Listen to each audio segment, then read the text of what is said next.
Sa gitna ng magulo at masalibuot na sanlibutan, mag-ingat ka. Sa paghakbang ng iyong mga paa, ay tiyakin mo ang landas na iyong patutunguhan. Mga minamahal, huwag kayong magsipaniwala sa bawat espiritu, kundi inyong subukin ang mga espiritu kung sila'y sa Diyos, sapagkat maraming nagsilitaw na mga bulaang propeta sa sanlibutan.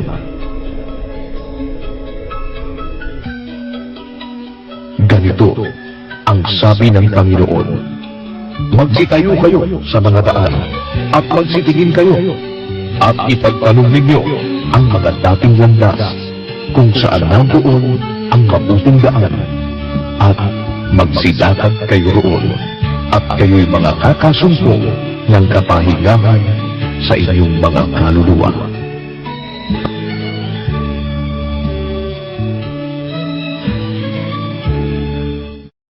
Sumatin po ang kapayapaan ng Diyos. Magandang araw po sa inyong lahat. Sa iba't ibang panig ng daigdig, anumang oras po ngayon kayo ay nakikinig sa atin pong Mass Indoctrination. Once again, welcome po namin kayo dito po sa ating pag-aaral ng mga doktrina ng ating Panginoong Jesucristo. Kasama po ang ating mga kapatid sa Church of God International. Muli po, nag-aanyaya kaming samahan ninyo kaming sa mga susunod na oras ng atin pong mga pag-aaral ng katwiran ng Diyos. Ito na po ang ikalimang araw ng atin pong Mass Indoctrination. Ngayong araw na ito ng Biyernes, samahan nawa tayo ng Panginoon at muli po ipinagkakaloob namin sa inyo ang kapatid na Eli Soriano. Magandang araw po mga kababayan, magandang gabi, anumang oras sa inyong lugar. Tuloy po tayo ngayon dito sa ating tinutuklas na mga aral, mga doktrina ng ating Panginoong Hesus. Nakita niyo siguro na nandoon pa rin tayo sa doktrina ukol sa pananalangin sa Diyos o yung pagdarasal na tinatawag ng mga Katoliko. Kahapon, napag-usapan po natin, kailangan para pakinggan ng Diyos ang panalangin, malinis ang ating puso, malinis pati ating dila. Yun po ba tapos na ron? Ano pa po ang mga bahagi ng ating katawan na dapat nating isunod sa Diyos? Kasi hindi lang naman dila at puso tayo eh.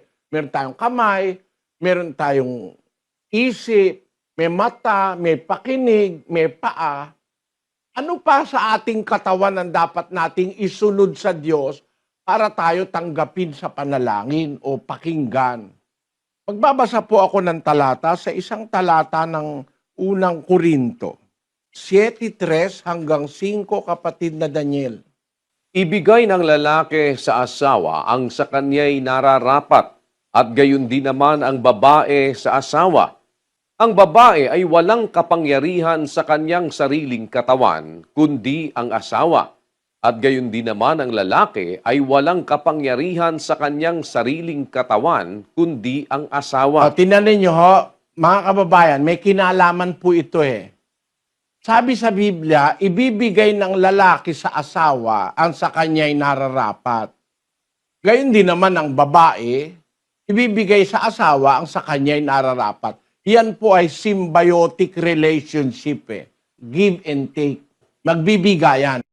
Ang lalaki bibigay sa asawa ang nararapat. Hindi ba talaga naman tama yun? Kung ang asawa mo, nagsumweldo ka, dapat bibigyan mo naman ng sweldo yung asawa mo. Meron lalaki, kung mo siya nagtrabaho, siya may hawak ng pera. Walang tiwala sa babae, hindi mabigyan ng sweldo. Utos po ng Diyos, ibigay ng lalaki sa babae ang sa kanya'y nararapat. Gayon din naman yung babae, ibibigay mo naman sa lalaki ang nararapat, kagaya ng mga iba-ibang bagay. Ikaw ang maglalaba, ikaw ang magluluto, ganon, something like that. May nararapat kang ibigay sa lalaki at saka sa babae. Magbibigayan kayo. Pero sa puntong ito, merong gustong sabihin si Pablo. Ang babae, walang kapangyarihan sa kanyang sariling katawan, kundi ang asawa. Gayon din naman ang lalaki, walang kapangyarihan sa kanyang sariling katawan, kundi ang asawa. Ba, ganun pala pagka mag-asawa. Kasi isang laman na sila, sabi ng Panginoong Hesus, Hindi na sila dalawa, kundi isang laman. Pinagsama ng Diyos, huwag paghiwalayin ng tao. Gayon, ibibigay ng lalaki yung kanyang katawan sa asawa. Wala kang kapangyarihan sa sarili mong katawan. Kung babae ka, ang asawa mo may kapangyarihan sa katawan mo. Kung lalaki ka naman, wala ka rin kapangyarihan sa iyong katawan, kundi yung asawa mo. Kaya halimbawa, gusto kang halikan ng asawa mo sa batok, kahit na ikaw ay may kiliti sa batok, huwag mo ipagkakait sa asawa mo yung batok mo.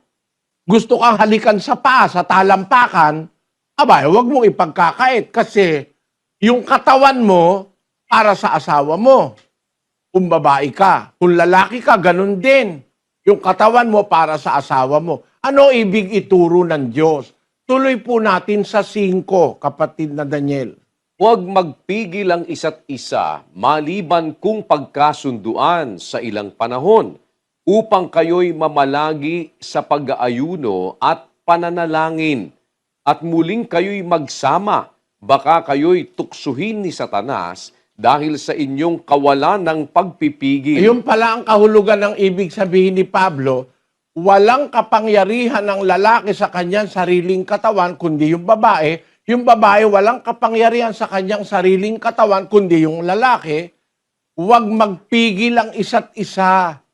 Sa mag-asawa pala, pagka gusto nung asawa mo na magkaroon kayo ng pagtatalik o nung tinatawag na sexual relation, huwag mong pipigilin yung asawa mo, pagbibigyan mo. Kasi siya ang may kapangyarihan sa katawan mo eh. Huwag magpipigil kayo, huwag kayong magpigil. Maliban, ito yung pagpipigil na gagawin. Kung pagkakasunduan sa ilang panahon, kailangan kayo magpigil. Kung pagkasunduan nyo sa ilang panahon, upang kayo'y mamalagi sa pag-aayuno at sa pananalangin. Isa pong aral ni Kristo yan. Ang mag-asawa sa iglesyang totoo, tinuturo ang magpigil sa gawain ng laman. Doon sa tinatawag na sexual relations. Magpipigil pagka you want to devote yourself sa panalangin at pag-aayuno. Baka hindi nyo masyadong maunawaan agad kasi sa ibang iglesia wala namang ganitong doktrina eh. Wala silang pakialam sa inyo kung pakinggan kayo ng Diyos o hindi. Ang pakialam ng pastor yung ikapu mo at saka yung pera mo. Sa atin, mahalagang maintindihan ninyo na ang Diyos nakikinig sa panalangin. Pero pagka ang mag-asawa ay mananalangin para makatalaga sa pananalangin at pag-aayuno, dapat mag-practice ng pagpipigil sa pinagkasunduang panahon. Magpigil upang mamalagi sa pag-aayuno at pananalangin. Nakita nyo kung gaano kasela ng pananalangin. Hindi pwede na mag-aayuno ka, mananalangin ka, kahit ano gusto nyong gawing mag-asawa, gagawin nyo. Merong mga panahon ng abstinence o pagpipigil. Pero pagkatapos, nung panahon na yon, muli kayong magsama. Muli kayong magsama. Baka kayo tuksuhin ni Satanas dahil sa inyong kawalan ng pagpipigil. Mahalaga pala ang mag-asawa, mag-practice ng pagpipigil. Halimbawa, gusto mong mag-ayuno. Yun pong pag-aayuno, mga kababayan, yun ay isang espesyal na paraan ng paghiling sa Diyos. Parang yung nanay ko. Yung nanay ko po kasi, ang unang naanib sa iglesia ng Diyos. Nung maanib po yung nanay ko, nagalit ang tatay ko kasi ang tatay ko sakristan sa Katoliko. Nung malaman niyang si nanay ay nabautismuhan, nagalit siya, iniwan niya nanay ko. 9 na buwan po siyang hindi umuwi sa bahay. Pinabayaan niya nanay ko kasi sakristan siya. Galit na galit siya nung malaman niyang umanib sa iglesia ang nanay ko. Samantalang siya'y sakristan sa Katoliko. ang tatay ko po nagbibigay ng ostia. Parang si Brad Josel. Na pagka hindi naubos yung ostia, kakainin ni Brad Josel sa likod ng altar. Sakristan din itong si kapatid na Josel eh. Ganon ang tatay ko po. Iniwan yung nanay ko. Ang ginawa ng nanay ko, nag-ayuno, nanalangin. Ang sabi niya sa Diyos, Panginoon, sana tulungan mo po ako ang aking asawa, maalis ang galit at makaunawa ng iyong salita. Ang ginawa ng nanay ko, tuwing alas 12 ng hating gabi, nananalangin siya sa Diyos. Parang panata. Tapos nag-aayuno siya, hindi siya kumakain. Awa ng Diyos, yung tatay ko, pagkaraan ng 9 na buwan, nagbalik. At nung magbalik siya, hindi na siya galit at gusto niyang makinig. Kasi nabalitaan niya yung nanay ko, tumigil sa sugal, sugarol po ang nanay ko eh. Yung isa kong kapatid, kontik nang ipanganak sa saklaan eh. Ang nanay ko, sugarol. Alam nyo, dun sa Pasay, maraming saklaan dun eh, nagsasakla. Meron tinatawag silang sugal na Bicol. Yung mga barahan na may mga pulitana pa, may mga kung ano-ano. Hindi ko na natatandaan lahat. Ang nanay ko po, ganon sugarol. Nung mabalitaan ng tatay ko, na tumigil sa pagsusugal ang nanay ko, hindi na nagbibisyo, tumigil pati sa sigarilyo. Nanay ko kasi, maninigarilyo nung kulay itim na sigarilyo, yung matamis, yung matamis, yung ano nung araw, yung bataan matamis, ang nag-a-advertise yung singongo. Kilala nyo ba singongo? Sinasabi niya, di nyo na dinatnan yun. Sabi niya, ang sarap na matamis. Bataan matamis, pangalan nung sigarilyo. Ngayon, nung mabalitaan ng tatay ko na ganun, after 9 months, kasi ang nanay ko po na naginip, na mamamalengke siya doon sa Libertad, taga-Pasay po kasi ang nanay ko eh, taga-Pasay kami. Doon ako pinanganak sa Pasay eh. Mamamalengke siya doon sa palengke sa Libertad. Hawak niya yung basket, nakita niya si Kristo bumababa. Sabi pa raw ng nanay ko sa panaginip, Panginoon kong Jesus, huwag ka munang bumalik. Sabi niya, bumalik ka uli sa langit, huwag ka munang bababa kasi yung asawa ko hindi pa kaanib. Sabi niya gano'n. Ngayon, nung mapanaginip niya yun, nag-ayuno siya, nagpanatas siya, na tuwing alas 12 ng ating gabi, gigising siya, mananalangin siya. Pagkaraan nga ng 9 na buwan, bumalik si tatay, si Papang. Ayun, at naging kaanib siya. Ang katunayan, naging ano pa siya General Secretary at General Treasurer ng Iglesia, ang Papang ko. Bagaman siya dati sakristan. Napatunayan ni nanay ko na yung panalangin na may kasamang pag-aayuno, malaki ang ano nun, malaki ang power nun. Para nga may Kastilang kasabihan donde la ciencia falla, la oración triunfa. Kung saan wala ng kapangyarihang magagawa ang siyensya, ang panalangin ay nagtatagumpay. Kaya malaki po ang nagagawa ng panalangin. Ngayon, sa ibang iglesia, hindi naman tinuturo yung kung mananalangin ka, kung mag-aayuno ka, magpigil ka sa gawain ng laman ng mag-asawa. Sa iglesia ng Diyos po, sa mag-asawa, para makapag-devote ng time, magkakasundo kayo, halimbawa, 1 linggo, o 10 araw, o 7 araw, o 3 araw, hindi kayo magsisiping, hindi kayo magkakaroon ng sexual relation. Magkakasundo kayo na dun sa mga araw na yon, mananalangin kayo sa Diyos at mag-aayuno. Kailan po ginagawa ang pag-aayuno? Halimbawa, kung meron kang sakit, o may sakit ang asawa mo, ang mahal mo sa buhay, may sakit. Ginagawa po yung pag-aayuno. Yung pag-aayuno ay isang tiempo na sinasamahan mo ng pananalangin.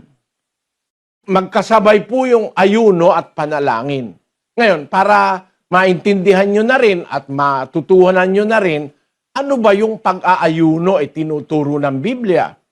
Basahin po natin ang 58 ni Isayas, versikulo 6. Hindi baga ito ang ayuno na aking pinili, nakalagi ng mga tali ng kasamaan, na pagaanin ang mga pasan at papaging layain ang napipighati, at iyong alisin ang lahat na atang. Nagsasalita po ang Diyos. Hindi baga ito ang ayuno na aking pinili, sabi ng Diyos, nakalagin ang mga tali ng kasamaan. Halimbawa, ikaw ay nakatali sa kasalanan, ano? Kung mag-aayuno ka, kalagin mo yon. Halimbawa, sugarol ka. Kung gusto mong pakinggan ka ng Diyos sa ayuno, huwag ka na magsugal. Tapos, napagaanin ang pasan at papaging layain ang napipighati. Halimbawa, meron kang tao na napipighati mo o naaalipin mo. Halimbawa, may utang sa'yo.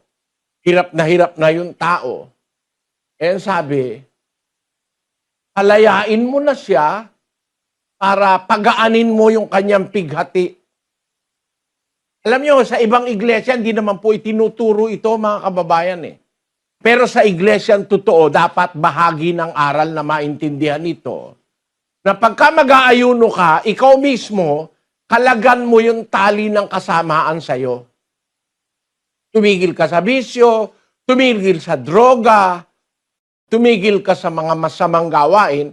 Tapos, kung meron kang taong napipighati o napapabigatan, pagaanin mo at palayain mo siya. Kaya, dapat kung nag-aayuno ka, ba, meron taong hindi talaga makababayad na sa'yo, patawarin mo na. Yun yung katuparan ng panalangin tinuro ni Kristo sa mga apostol. Ipatawad mo sa amin ang aming mga utang, gaya naman naming nagpatawad sa mga may utang sa amin. Yung iba yata, walang patawad Talagang pipighatiin niya yung kapwa niya. Magbayad ka ng tubo. Hilahod na nga Wala lang ang makain pagbabayarin mo pa ng tubo. Pagaanin mo, kapatid. Makita mo, kung merong kang sakit, o merong sakit ang isang mahal mo sa buhay, gaya ng asawa mo, hindi ka pababayaan ng Diyos. Tutulungan ka ng Diyos. Tutuloy po natin. Sabi, pagaanin niyo ang pasan ng napipighati, palayain ninyo, at inyong alisin ang lahat ng atang. Alisin mo na yung atang sa kapwa mo na magpatawad ka na. Tapos, ang ano pa ang susunod?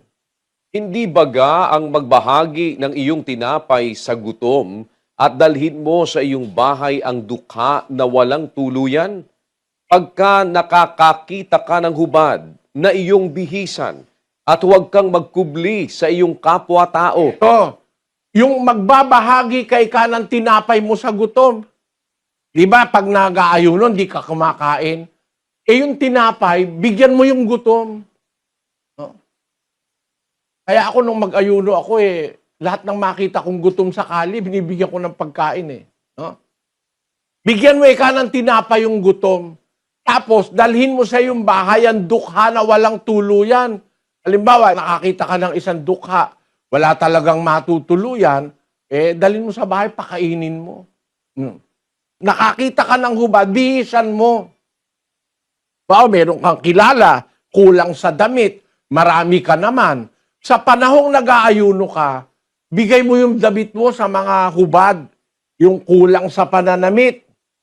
At huwag kang magkubli sa iyong kapwa-tao. Ang ibig sabihin, lagi mong i-present yung sarili mo, huwag mong pagkakaitan ng kapwa mo tao. Meron kasi, para huwag makautang yung kapwa niya, nagtatago. Para huwag makahingi sa kanya, nagtatago. Huwag ka ikang magkubli sa iyong kapwa-tao. Tapos, ang sabi, tuloy natin. Kung magkagayoy, sisikat ang iyong liwanag na parang umaga at ang iyong kagalingan ay biglang lilitaw. Kita nyo? Kung magkagayoy, sisikat ang iyong liwanag na parang umaga, ang iyong kagalingan ay biglang lilitaw, gagaling ka sa sakit mo. Gagaling sa sakit yung taong mahal mo. Pagka natuto ka ng pag-aayuno na nakasulat sa Biblia, mga kababayan, mag-isip po kayo. Ito sa ibang iglesia, di naman ito itinuturo eh. Ito yung ayuno na rekomendado ng Diyos.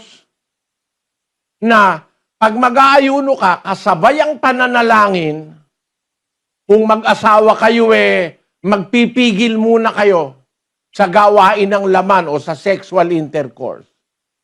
Ang gagawin mo ito, alalayain mo yung napipighati. Kung meron kang pighating nakaatang sa kanya o meron siyang obligasyon sa'yo, papatawarin mo na siya. Kung may utang siya, hindi mo na sisingilin, hindi mo na papatubuan.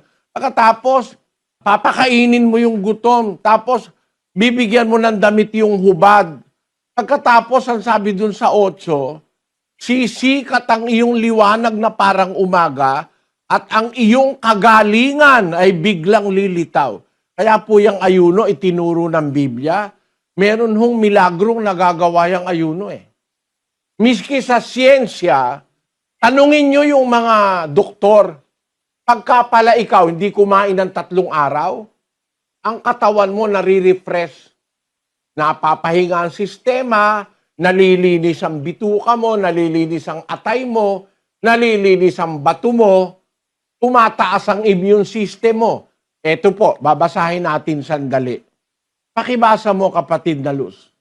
Fasting for 3 days can regenerate entire immune system, study finds.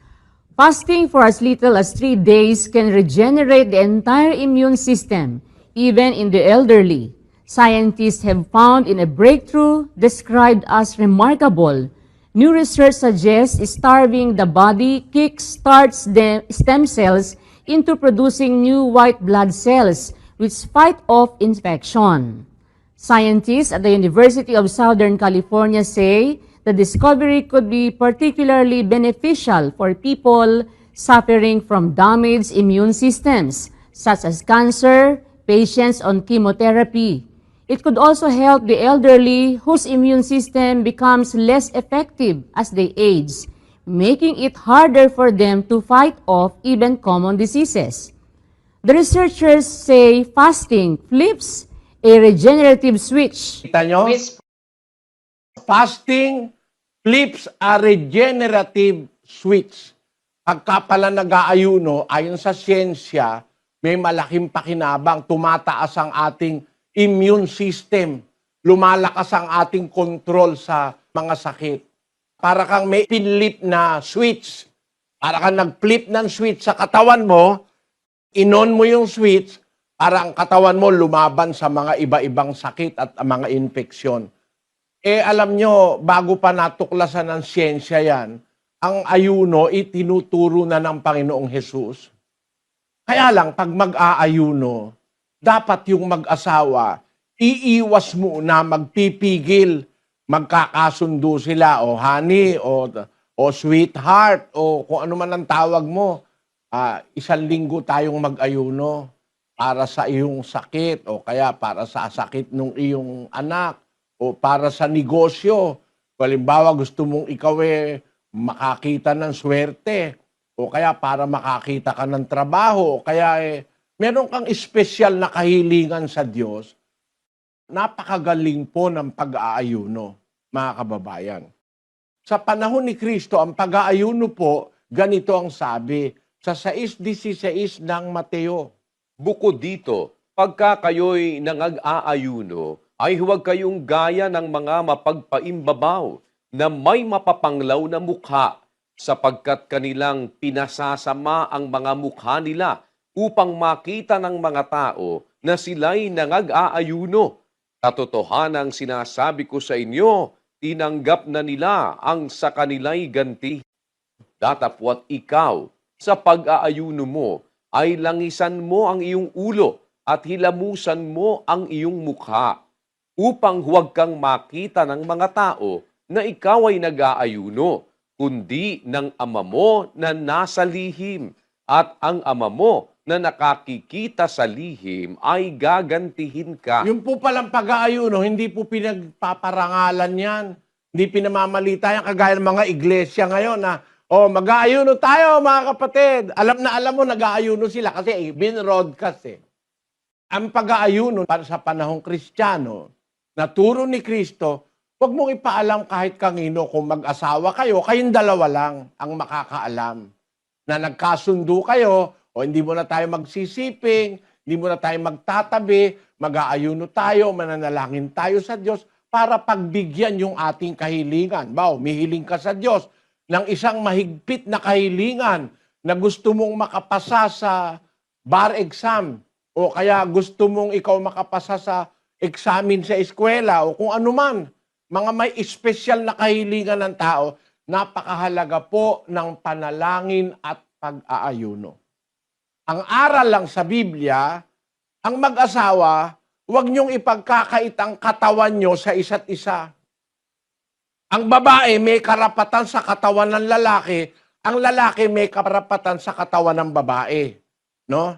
Kaya ka nga nag-asawa dahil na-attract ka dun sa katawan niya eh. Ngayon, huwag kayong magpipigil. Pagbibigyan nyo isa't isa. Maliban, sabi ni Pablo, kung pagkakasunduan sa ilang panahon.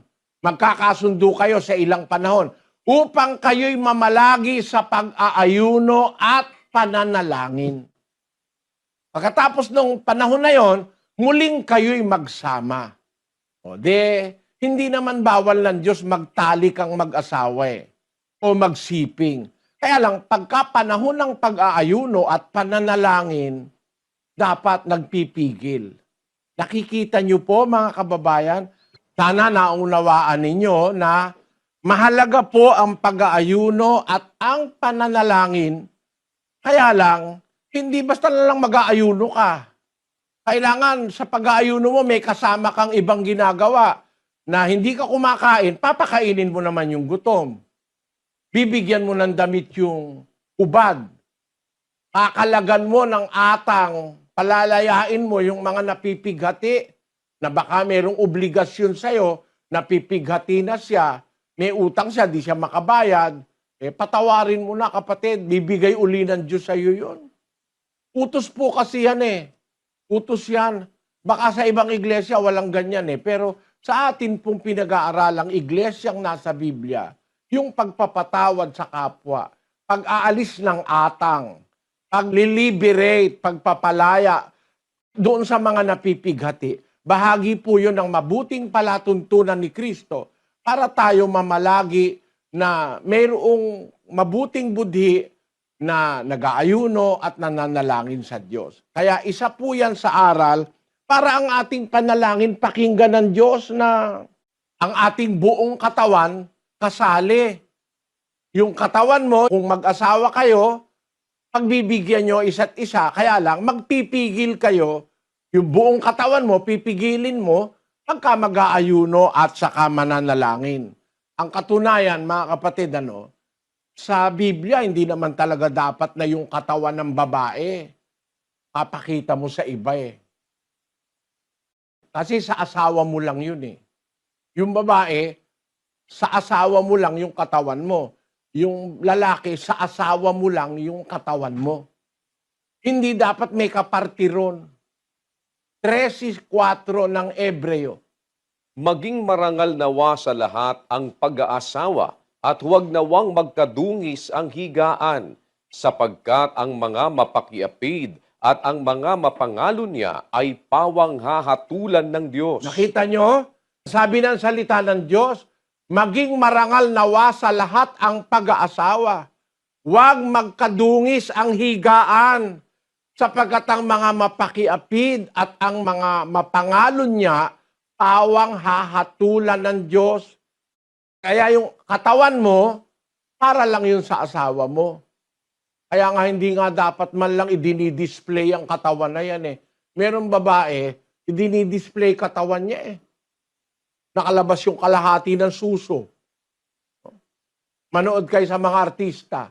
Usong-uso ngayon yung mga choreographer na mga bading na talagang tutuluin ang laway mo na sa itsura see-through, hapit na yung katawan ng babae nakadisplay na halos. Anong nangyayari itong nakasulat sa Biblia? 5:28 ng Mateo. Pakinggan nyo mga kababayan. Datapwat sinasabi ko sa inyo na ang bawat tumingin sa isang babae na taglay ang masamang hangad ay nagkakasala ng pangangalun niya sa kanyang puso. Ayan, aral po ni Kristo ito. Ewan ko kung tinuturo sa inyong iglesia ito.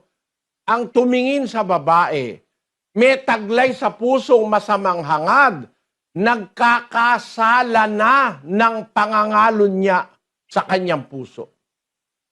Kaya sa atin, sa iglesia ng Diyos na totoong nasa Biblia, bawal na ang babae, yung katawan mo na para sa asawa mo, i-display mo sa iba.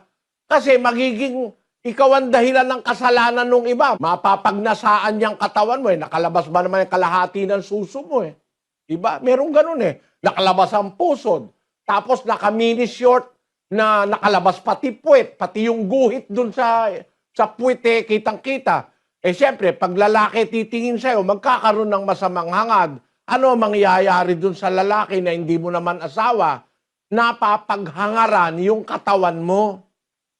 Ano mangyayari? 2 Pedro 2:14. Na may mga matang puspos ng pangangalun niya at hindi maaaring maglikat sa pagkakasala na umaakit sa mga kaluluwang walang tiyaga na may pusong sanay sa kasakiman. Ayan, ang nangyayari, may mga matang puspos ng pangangalon niya.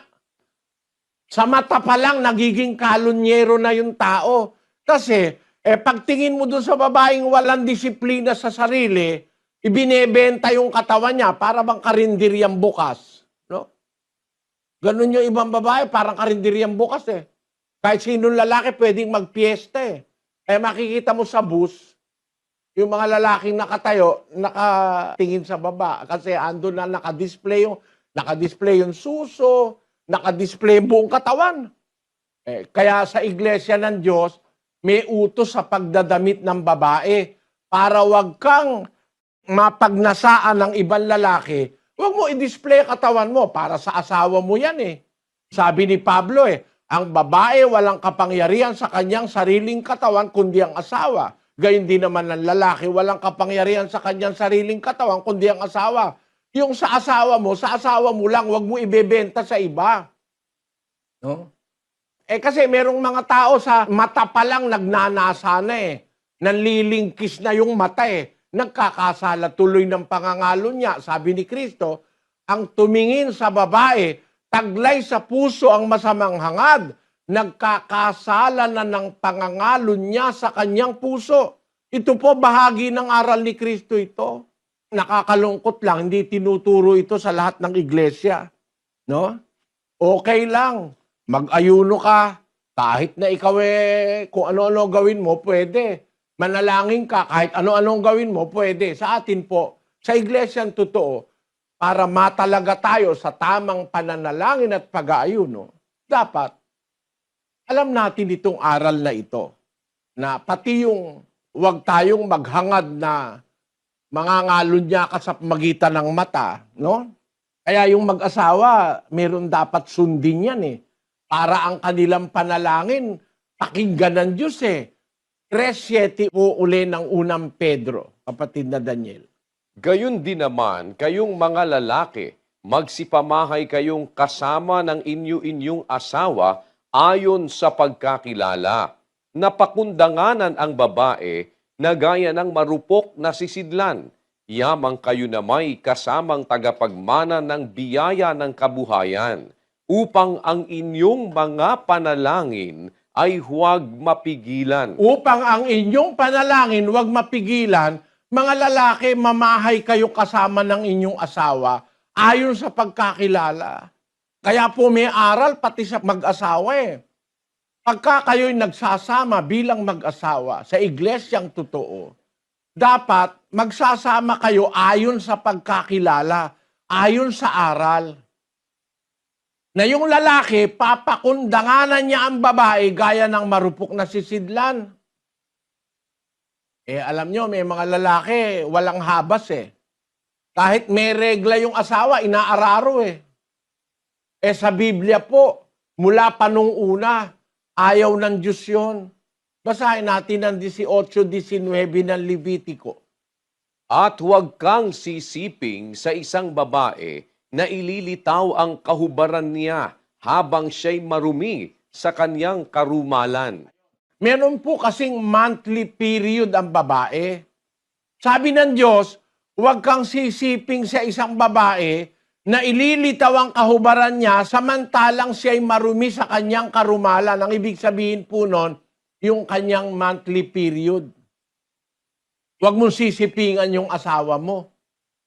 Yun yung katumbas nung sinasabi kanina na papakundanganan mo ang babae gaya ng isang marupok na sisidlan. No? Marupok yan miski ang kanyang katawan marupok. Pagka sinuntok mo yan pag hindi tumba yan no? Yang babae.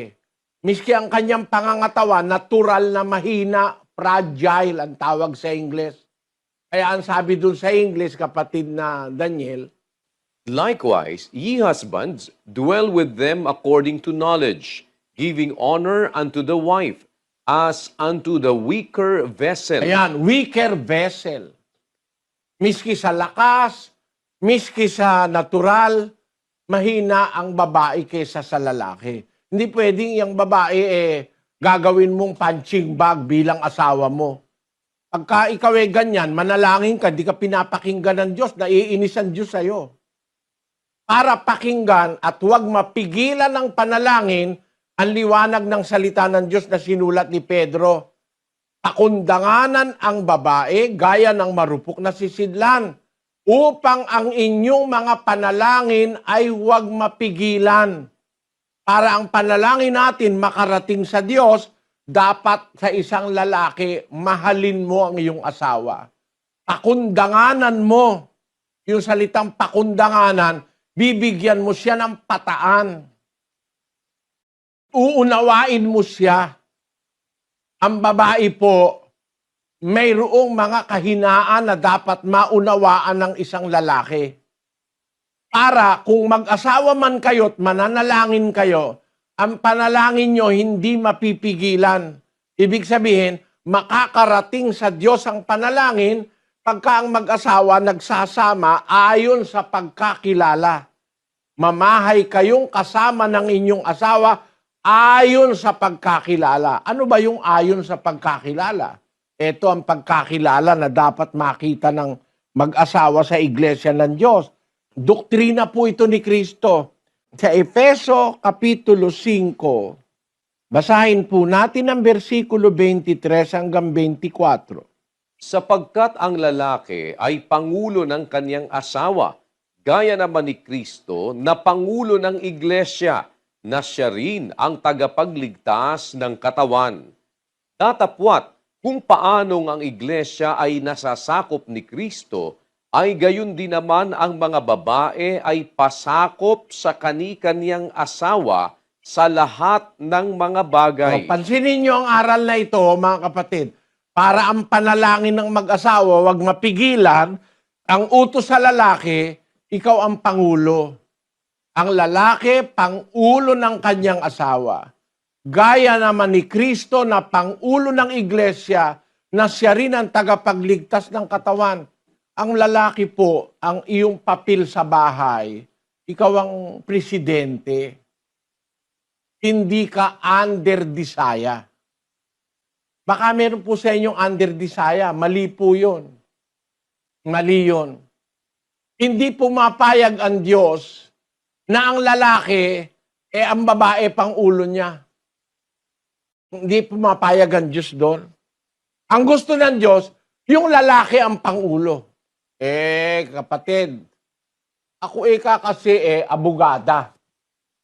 Ang mister ko, driver ko lang. Hindi naman ibig sabihin ko, abogada ka, hindi ka nasakop sa aral ni Kristo. Sa termino ng pagiging mag-asawa, kahit yung asawa mo walang pinag-aralan, at ikaw ay abogada pa o huwis ka pa, dapat sakop ka ng asawa mo. Gaya ni Kristo na pangulo ng iglesia. At doon sa 24, kung paanong ang iglesia nasasakop ni Kristo. Gayon din naman ang mga babae, pasakop sa kani-kaniyang asawa sa lahat ng bagay. Pagka sinabi ng asawa mo na ayaw niyang nakadisplay ang dibdib mo, dapat sumunod ka. At yun naman ang tinuturo ko sa mga kapatid na lalaki. Huwag kang papayag, kapatid, na yung asawa mo, nakaminisket, kita-kita yung puwet. Pinagnanasaan tuloy. Kaya nga maraming nare-rape eh. Mga babae, ang katawan binebenta eh. Isang dahilan yan ng pagka-rape ng babae. Kaya nare-rape, isa sa mga factor, yung damit, yung itsura. Kasi, pagka yung katawan mo, nakadisplay talaga, talagang parang ka nakakita ng mais. Yung manok nakakita ng mais, tutukain talaga yan. Paborito ng manok yung mais eh. I-display mo ba naman yung mais sa manok, matutuka yun. O kaya, i-expose mo yung asukal sa langgam, talagang pagkukulupumpunan ng langgam yan. Kaya, ang sabi sa Biblia, ang babae pasasakop sa kanyang asawa. Medyo malalim-lalim na po ito, mga kababayan, Kasi panalangin lang naman ang pinag-aaralan natin, pero sakop po ito Para pakinggan ang panalangin, dapat ang mag-asawa mabuhay sa pagkakilala. At ang isang pagkakilala sa Diyos na itinuturo ng Biblia, ang lalaki magiging pangulo. You are the provider. Ikaw ang mag-aasikaso sa pamilya mo. Ikaw ang may obligasyon sa pamilya mo, ikaw na lalaki. Huwag yung babae ang ginagawa mong tagapaghanap buhay at ikaw ista-istambay lang sa kanto. Labag sa kalooban ng Diyos yun. 5:8 ng unang Timoteo, pakinggan nyo. Datapwat kung ang sino man ay hindi nagkakandili sa mga sariling kanya, lalong-lalo na sa kanyang sariling sangbahayan, ay tumanggi siya sa pananampalataya at lalong masama kaysa hindi sumasampalataya. Napakinggan nyo, mga kababayan, kung ang sino man hindi nagkakandili sa sariling kanya, lalong-lalo na sa kanyang sariling sambahayan, ay tumanggi siya sa pananampalataya, mas masama siya kaysa hindi sumasampalataya.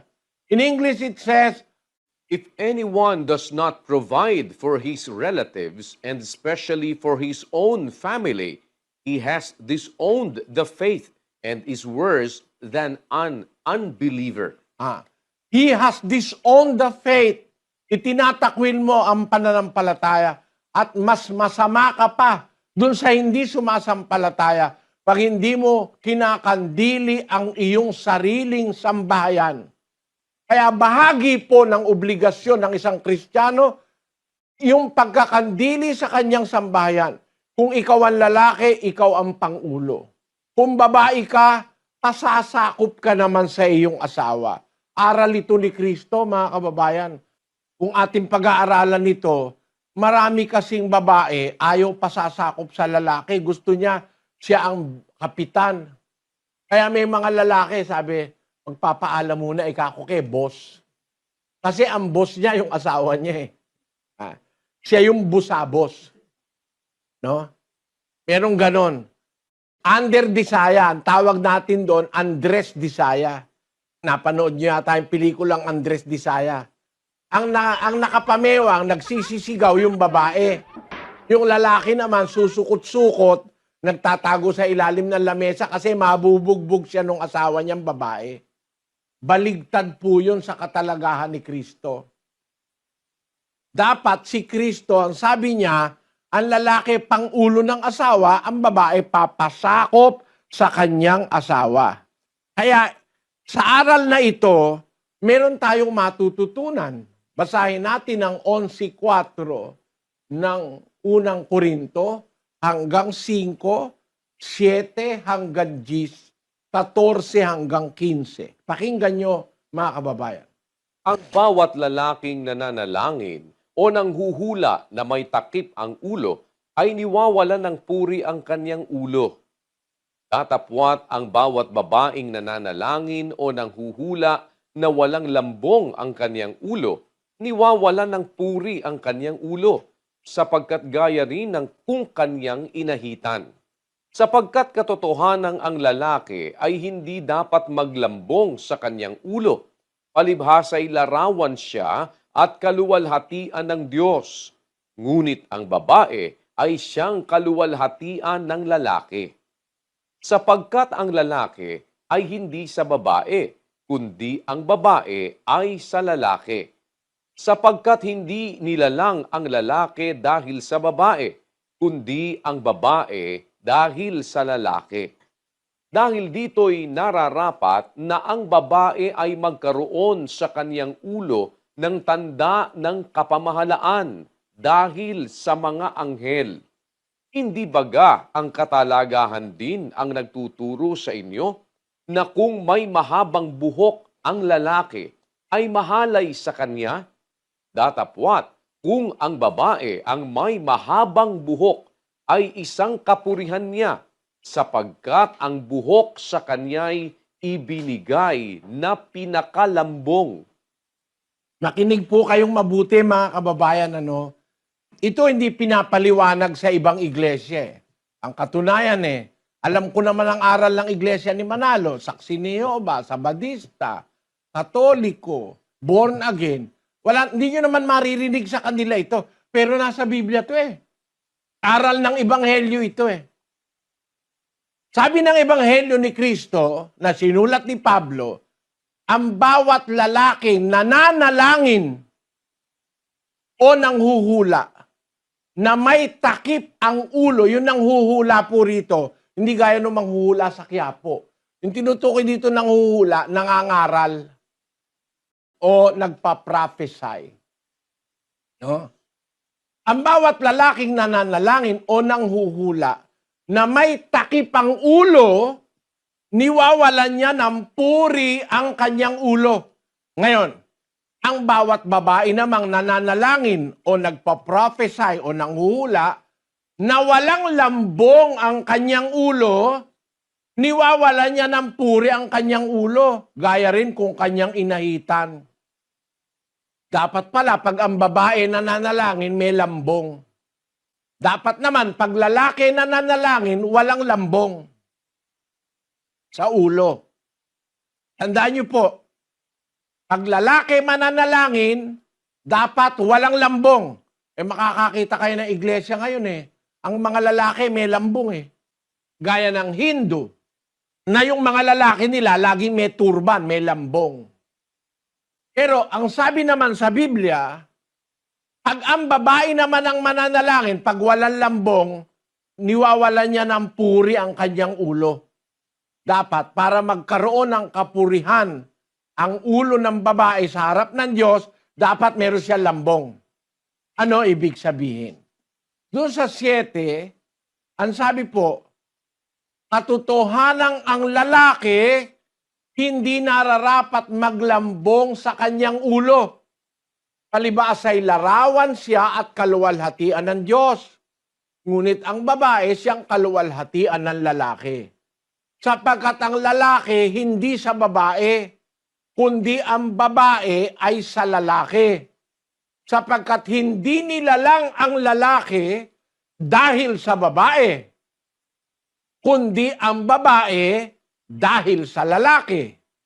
Dahil dito'y nararapat na ang babae magkaroon sa kanyang ulo ng tanda ng kapamahalaan dahil sa mga anghel. Ano ibig sabihin? Yung po palang lalaki dapat walang lambong. Yung babae dapat maglambong. Ano kahulugan ng lambong sa babae? Yun ang tanda ng kapamahalaan na may nakakasakop sa kanya.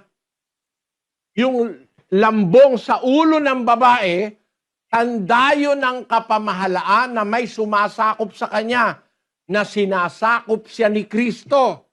Sinasakop siya ng kanyang asawa. Kasi kung paanong si Kristo, pang-ulo ng iglesia, gayon din ang lalaki, pang-ulo ng kanyang asawa. Kaya ang babae, pagka nananalangin, dapat nakalambong. Tanda yun na nasasakop siya ng asawa niya at nasasakop siya ni Kristo. Isang espiritual na palatandaan sa babaeng sakop ng lalaki at sakop ni Kristo, meron siyang lambong sa kanyang ulo. Anong kahulugan nun? Sa 14, hindi baga ang katalagahan ang nagtuturo sa inyo na kung may mahabang buhok ang lalaki, mahalay sa kanya. Mahalay pala sa Diyos na ang lalaki mahaba ang buhok.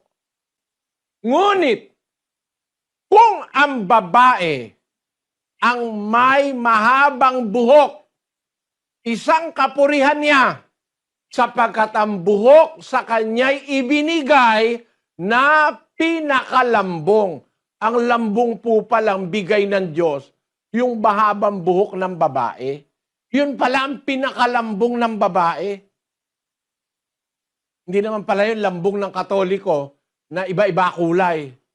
Bibili ka dun sa labas ng simbahan, may kulay itim. Nung mabasa ng pari yung lambong, gumawa sila ng lambong na pagkakakwartahan. May kulay puti, may kulay itim, may kulay pink, iba-ibang kulay. Hindi po yan ang lambong na itinuturo sa Biblia.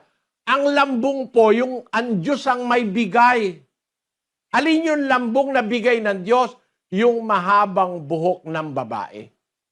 Kaya, mahalay sa lalaki ang mahaba ang buhok. Kasi, para siyang naglalambong.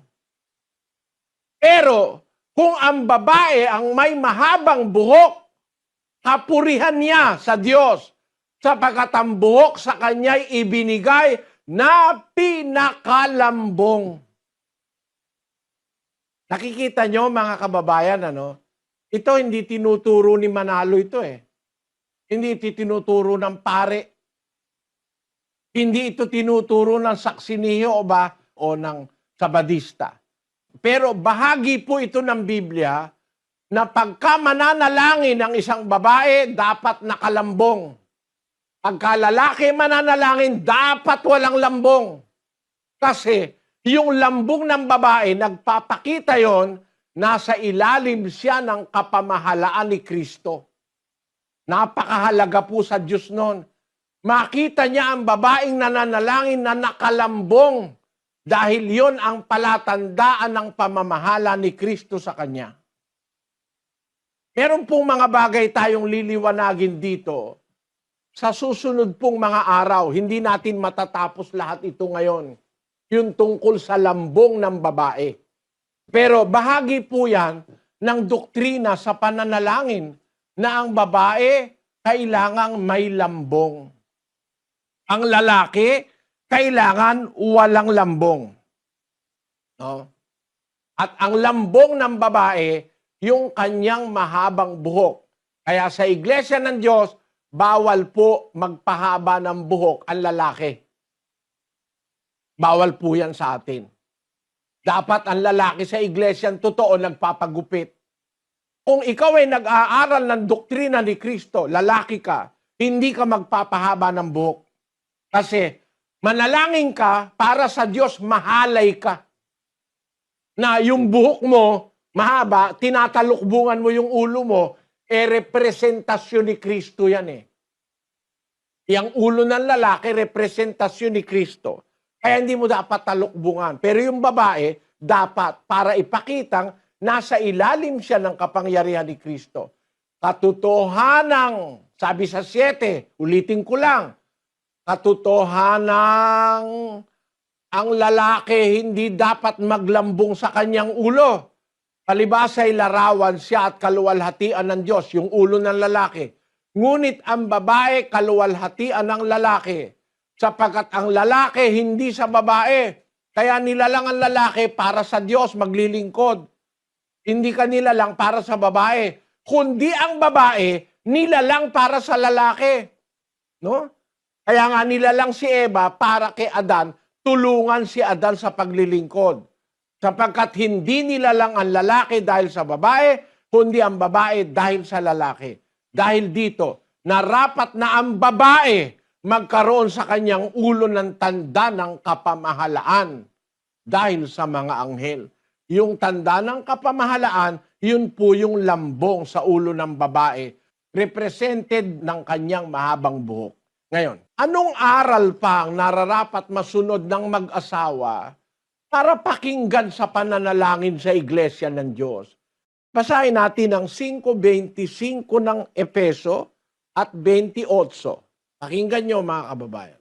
Mga lalaki, ibigin ninyo ang inyo-inyong asawa gaya naman ni Kristo na umibig sa iglesia at ibinigay ang kanyang sarili dahil sa kanya.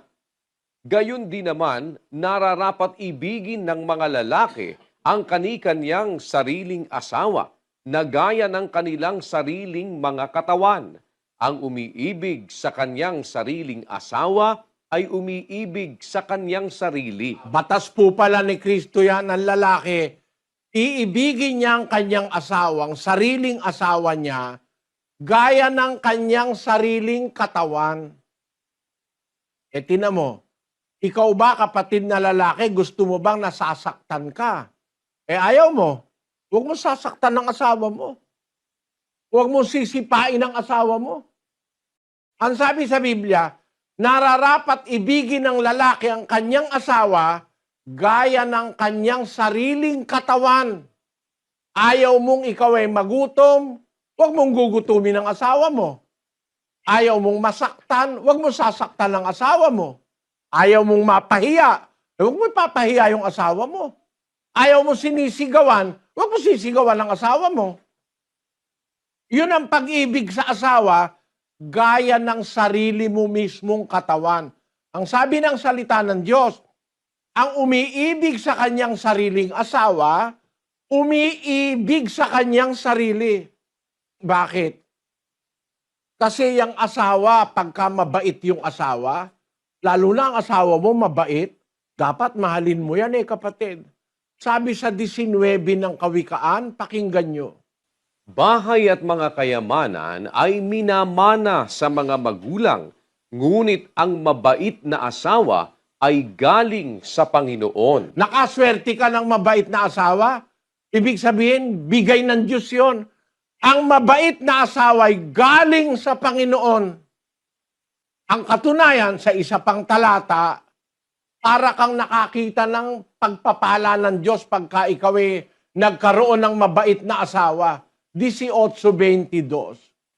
Sino mang lalaking nakakasumpong ng asawa ay nakasumpong ng mabuting bagay at nagtatamo ng lingap ng Panginoon. Sa English, ang sabi, Whoso findeth a wife findeth a good thing and obtaineth favor of the Lord. nakita nyo, nagtatamo ka ng lingap ng Panginoon. Parang maramdaman mo, nilingap ka ng Diyos pag nakakita ka ng mabuting asawa. Eh di ba, parang ang Diyos na ang naglaban ng damit mo, nagluto ng pagkain mo. Eh kasi yung ginagawa ng asawa mo, lingap ng Diyos sa iyo yun Na sa panahong ikaw nakakaramdam ng pagnanasa ng laman mo, ang asawa mo ngayon ang naglilingkod sa iyo.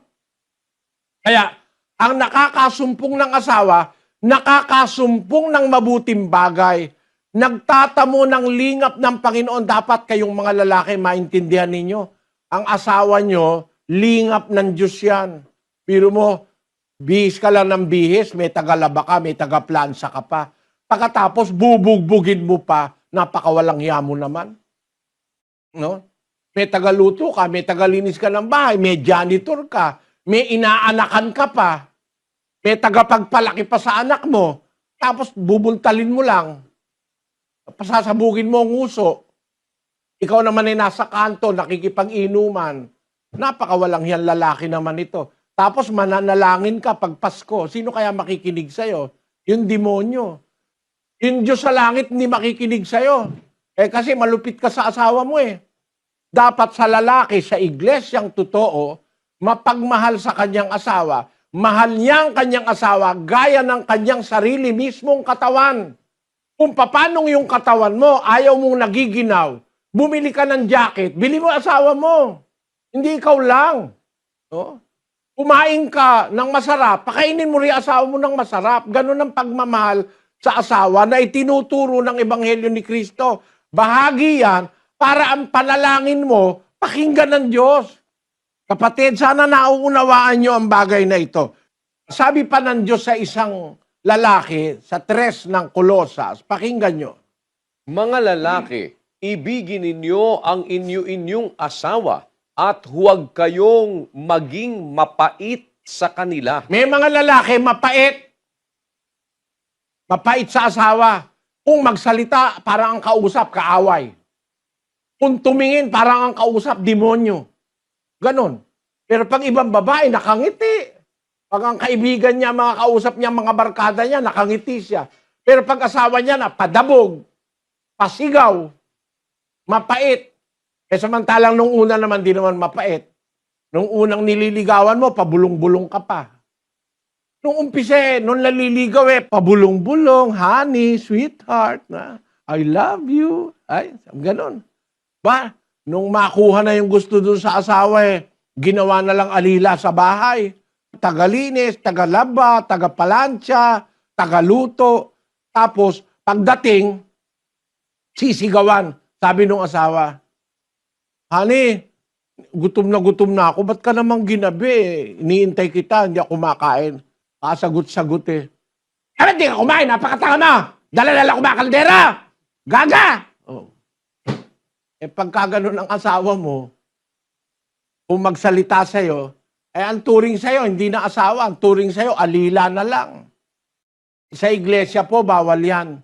Sa tunay na iglesia sa Biblia, dapat makita natin ang aral ni Kristo sa ating pamumuhay. Mga lalaki, ibigin ninyo inyong asawa gaya ng sarili mong katawan. Huwag kayong maging mapait sa kanila. Masama po yung mapait ka sa asawa. Dapat ibalik mo yung tamis. Matamis kang magsalita. Hinahalikan mo yung asawa mo.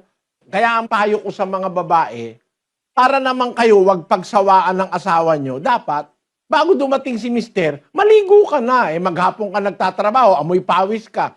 Naihan ka pa ng anak mo, mapanghi ka na, nataian ka pa ng anak mo. Dadating na si mister, alas 7, mga alas 6, maligo ka na.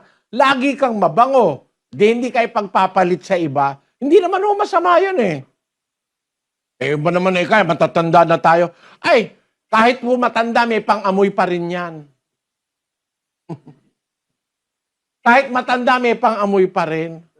Kung halimbawa, matanda na kayo, mabaho pa kayo pareho, paano kayo magkakasundo niyan hanggang kamatayan? Kaya dapat, ang isa't isa malinis. Yung lalaki, papataanan mo. Siyempre, kaya ka niligawan nung araw, mabango ka, maganda itsura ng katawan mo. Noong araw para kang Coca-Cola nasa bote na maliit ang bewang. Ngayon para kang Coca-Cola nasa lata na diretsyo na. Mataba ka na, mapanghi ka pa. Ang mangyayari kay mister, maghahanap ng mas maganda at sexy at mas mabango. Para wag maghanap, maging kayo, maalaga rin kayo sa inyong katawan. Pagdadating na si mister, maligo ka, magsipilyo ka. Kasi, nung araw, kaya ka hinahalikan, kasi nakalagi ka nakachiklet, nagsisipilyo ka. Ngayon amoy imburnal yung bunganga mo, paano kung hahalikan ng mister mo? Kaya yon mga aral na paalaala sa inyo, mga kababayan, para yung asawa nyo, matulungan nyo na wag magnasa sa iba. Kayong mga babae, mag-alaga ng inyong katawan. Di masama yun. Sabi nga ng kawikaan cleanliness is next to godliness. Ang pagiging malinis ay kasunod ng pagiging makadiyos. Talagang yung malinis, maganda yon. Malinis sa bahay, malinis sa katawan, malinis ang unan. Baka ang asawa mo hihiga, ang unan merong burday laway na panis, no? Siyempre, make him feel as comfortable as he can be. Pakita mo yung dating pagmamahal. Kayo namang mga lalaki, ganun din. Huwag niyong kalilimutan yung ginawa ng asawa mo. Pinaligaya ka nung kabataan mo. Tapos, siya nag-alaga sa mga anak mo. Siya ang nagluluto, nagmamalansya, hanggang napapaso sa pagluluto, napapaso sa pamamalansya, naglilinis ng bahay. hanggang nagmukha na ng pindangga para kasing janitor ang asawa mo. Wag mo naman totorototin at wag mo naman pagmamalupitan. Yung babae, napakalaki ng role niyan, pati sa iyong mga anak. Para yung pamilya intact, yung pamilya buo, wag masira ang pamilya. Kasi ang naninira ng pamilya si Satanas, kumukuha siya ng third party, bibigyan ka ng ibang babae para masira pamilya. O kaya bibigyan ng ibang lalaki para masira pamilya. Kaya yung aral dapat, laging yun ang sinusunod. At lagi kayong nananalangin sa Diyos para maingatan ng Diyos ang pamilya, mga kababayan. Aral po ng Diyos yan. Ang babae, ano naman ang dapat gawin? Sa 5:33 ng Epeso, ganito nakasulat. Gayunman ay umibig naman ang bawat isa sa inyo sa kani-kanyang sariling asawa, gaya ng sa kanyang sarili. At ang babae ay gumalang sa kanyang asawa. Ayon, ang babae naman, kung sakop ka ng lalaki, sabi, gumalang ka naman sa asawa mo. Huwag mo naman sinisigawan yung asawa mo na parang si Bartolomeng Andres Disaya na kahit may kaharap na ibang tao, sinisigaw-sigawan mo. Igalang mo ang asawa mo. Alam nyo, si Sarah, yung asawa ni Abraham, sa paggalang niya kay Abraham, ang tawag niya sa kay Abraham, Panginoon eh. No?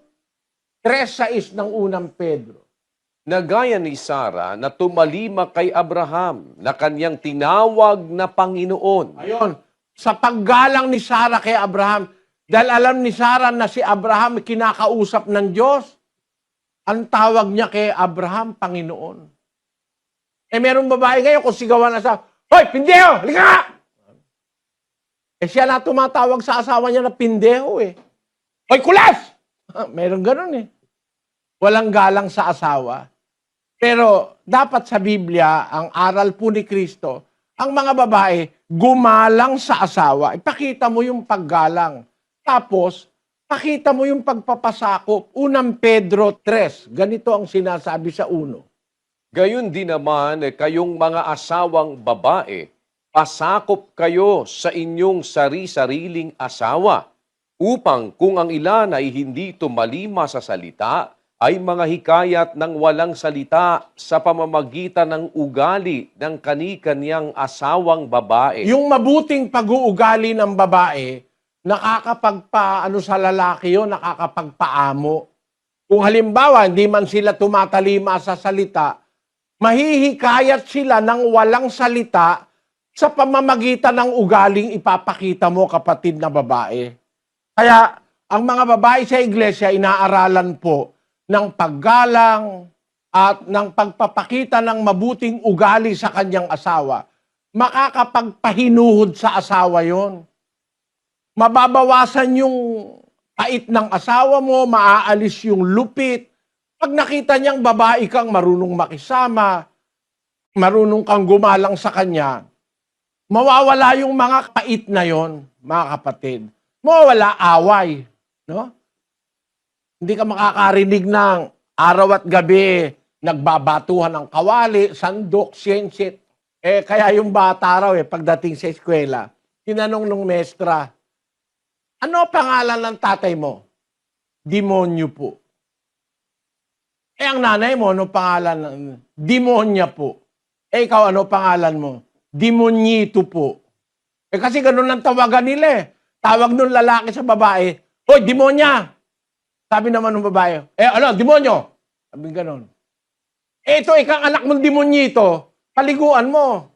Isa pala silang pamilyang demonyo, demonya, demonyito. Bakit? Yun ang naririnig ng batang tawagan ng mag-asawa eh. Dati ang tawag honey, han, sweetheart, love. Ngayon, hindi na yun eh. Sigawan na, demonyo't demonya na. Huwag ganon, mga kapatid. Kung tayo magiging kaanib sa iglesyang totoo, nga sinasabi ng Biblia, dapat alam mo yung papel mo. Lalaki ka, pangulo, ikaw babae, sakop ng iyong asawa, gumalang ka sa asawa mo, ikaw lalaki, umibig ka sa asawa mo. Marami pong bagay eh. Wala lang tayong maraming panahon eh. Pero alam niyo po ba ang nagagawa nito? Kung pareho kayong magiging sa Diyos, Ito po ang pinakamahalagang punto rito. Basahin natin ang 7:14 ng unang Korinto. Sapagkat ang lalaking hindi sumasampalataya ay nagiging banal sa pamamagitan ng kanyang asawa, at ang babaeng hindi sumasampalataya ay nagiging banal sa pamamagitan ng kanyang asawa. Sa ibang paraay, ang inyong mga anak ay nangagkaroon ng kapintasan, ngunit ngayoy mga banal. Nagpapakita po ng dalawang sitwasyon si Pablo. Pag ang lalaki ay sumasampalataya at ang babae sumasampalataya, pareho silang nagiging banal. Ang kanilang mga anak din banal. Sa ibang paraan, kung ang isang lalaki hindi banal, yung kanyang mga anak nagkakaroon ng kapintasan. Nakita nyo mga kapatid ang epekto ng salita ng Diyos. Kung pareho kayong sumasampalataya at nagbabanal, ang anak nyo po damay. Pati anak mo maaakay mo. Hindi ka magkakaroon ng anak na drug addict.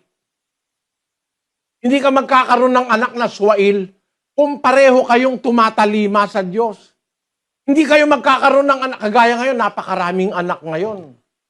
Mga bata pa, lumalaban na sa magulang eh. Pero kung ang magulang, ama't ina, parehong sumasampalataya, pati anak mo, maaakay mo sa pagbabanal. Sa ibang paraan, ang mga anak mo magkakaroon ng kapintasan. Ang mga anak mo, lalaking hindi sa Diyos. Ang mga anak natin, lalaking bagamundo. Ang ating mga anak, lalaking mga swail. Pero pag nakikita ng Diyos, pareho kayong nagbabanal, ang possibility, ipinagbubuntis mo pa lang yung anak mo, kinakasihan na ng Diyos yun. Pakinggan nyo sa 1:5 ng Lucas. Nagkaroon ng mga araw ni Herodes, hari sa Judea, ng isang saserdoteng angalay Zacarias sa pulutong ni Abias, at ang naging asawa niya ay isa sa mga anak na babae ni Aaron, at ang kanyang ngalay Elizabeth. At sila'y kapwa matuwid sa harap ng Diyos, na nagsisilakad na walang kapintasan sa lahat ng mga utos at mga palatuntunan ng Panginoon. Nagkaroon ng mag-asawa, binabalita ni Lucas, si Zacarias at saka si Elizabeth. Sila po ang magulang ni Juan Bautista, yung nagbautismo sa ating Panginoong Hesus. Ito pong mag-asawang ito, parehong matuwid sa harap ng Diyos. Nagsisilakad na walang kapintasan sa lahat ng mga utos at mga palatuntunan ng Panginoon. Alam nyo nangyari nung magkaanak sila? Kasi noong umpisa wala silang anak, tumanda sila walang anak eh. Nung magkaanak sila, si Juan Bautista, palibasa matuwid sila, ang sabi ng Diyos sa kanilang anak, pakinggan nyo sa 1:15. Sapagkat siya'y magiging dakila sa paningin ng Panginoon, at siya'y hindi iinom ng alak ni matapang na inumin, at siya'y mapupuspos ng Espiritu Santo mula pa sa tiyan ng kanyang ina. Nakita nyo? Ang naging bunga o naging anak ni Zacarias at saka ni Elizabeth, si Juan Bautista, nasa tiyan pa lang ng ina niya. Nasa tiyan pa lang ni Elizabeth, napupuspos na ng Espiritu Santo. At lumaki si Juan Bautista na isang lalaking matuwid sa harap ng Diyos. Napakatuwid na tao ni Juan Bautista. Bakit? Bunga siya ng matuwid na mag-asawa. Kaya mga kababayan, gusto nyo ang inyong maging mga anak, matutuwid na tao. Magsama kayong mag-asawa sa paraan ng Diyos. Nakita po ng mata ko ito sa mga kaanib sa iglesia ng Diyos. Ay napakabihira nung mga bata o kabataan na napunta sa drug, napunta sa barkada, o napunta sa masama. Kagaya halimbawa, nila kapatid na Daniel, nila kapatid na Lisel, sila kapatid na Luz, yan po mga laki sa iglesia yan eh. Sila kapatid na Ruth. Nakita ng mata ko yung mga bata na Ang magulang ay nagsasama sa paraan ng Diyos. Lumaki sa aral, hindi problema po eh. Walang drug addict. Yun ang aming ipinapakilalang aral ni Kristo sa inyo. Na hindi lang basta tayo mananalangin sa Diyos, meron tayong mga obligasyong kasama ng pananalangin para pakinggan ng Diyos at pagpalain tayo sa ating pamumuhay. Pakinggan ang ating panalangin at bigyan tayo ng ating mga kahilingan. Pangunahin na ay isang pamilya ay maturuan ng aral ng Diyos. Ngayon, ano ang nagagawang kabutihan kung pakinggan ng Diyos ang panalangin ng isang sambahayan sa iglesia ng Diyos? Halimbawa, isang ama na sa Diyos, isang babaeng asawa na sa Diyos, mga anak na sa Diyos, nananalangin, pinapakinggan ng Diyos. Inanyayahan ko kayo uli, mga kababayan, sana wag kayong magagalit, balik kayo. May matututuhan po kayong aral ni Kristo. Siguro kayo naman ang makakapagsabi, maaaring may natutunan na kayo na hindi nyo natutunan sa ibang iglesia na inyong pinanggalingan. Huwag nyong isiping inaatake ko kayo o kaya inaatake ko ang panalangin nyo. Hindi po. Ang aral ng Diyos tinuturo ko para maunawaan po natin yung kalooban ng Diyos. Pinapakita ko yung mali at saka yung tama para ang ating makuha yung tama. Sana balik po kayo mga kababayan. Balik uli kayo sa Lunes. At sana loobin ng Diyos, makatapos tayo dito sa pag-aaral na ito ng doktrina ng ating Panginoong Kristo. Kapatid na Daniel. Opo, at ang amin pong paanyaya para sa ating susunod na schedule ng ating pong Mass Indoctrination sa Lunes, kung loloobin po ng Diyos, yan po ang ating Day 6, araw po ng Monday, alas 7 po ng gabi, Philippine Standard Time, sa iba't ibang panig po ng daigdig, kung ano man pong oras ang katapat niyan at kung ano man pong lingwahe ang inyong mapapakinggan. Muli po, nagpapasalamat tayo sa Panginoon at sa inyo pong lahat na nakiisa sa amin sa pakikinig ng mga doktrina ng ating Panginoong Hesukristo. Kasabay ng atin po namang pag-anyaya na meron din po tayong iba't ibang mga programa maaari ninyo mapanood sa UN Television. Ganon din po ang iba't ibang mga social media accounts kung saan tayo po ay merong mga naka-file na mga video at maging sa atin pong YouTube channel. At ganon din po yung atin pong mga iba pang mga social media accounts na ginagamit natin para sa atin pong live stream. At kung loloobin po ng Diyos, umaasa kami na tayo'y magkikita-kitang muli sa araw po ng Lunes. Sana'y mabigyan po ninyo ng pagkakataon. Salamat pong muli sa inyong pagpapaunlak. Sa Diyos po ang lahat ng karangalan at kapurihan.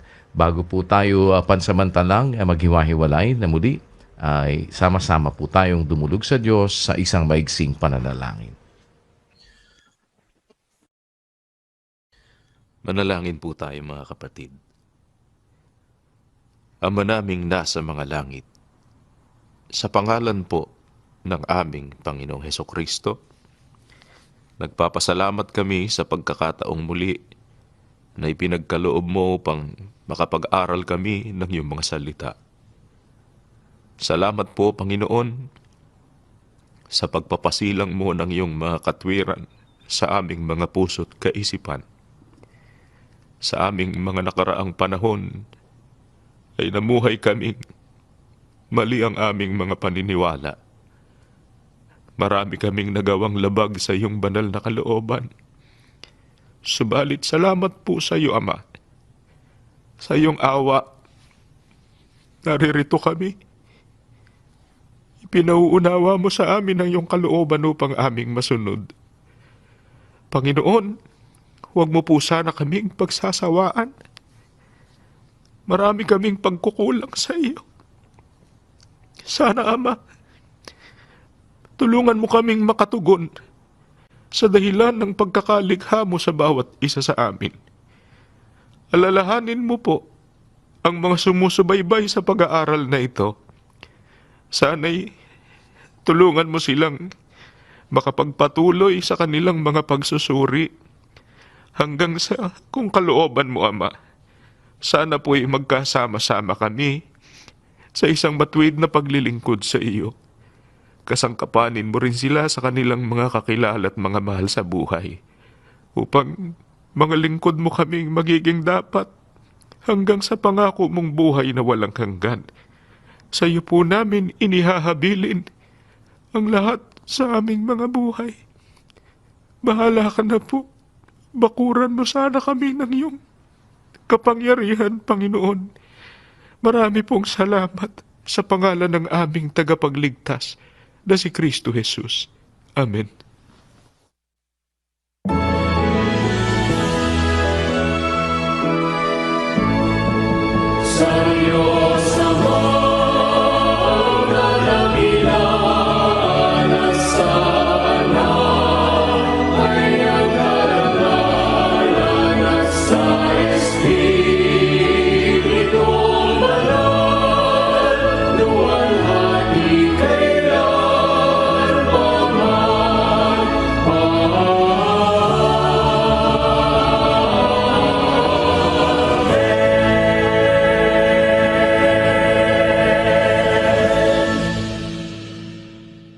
Ang walang hanggang pag-ibig ng ating Diyos amang nasa mga langit, ang biyaya ng pagliligtas at pagpapagaling ng ating Panginoong Hesukristo at ang pakikipisan ng Santong Espiritu, sinawang manahan sa ating mga puso, magpakailan-kailanman. Amen.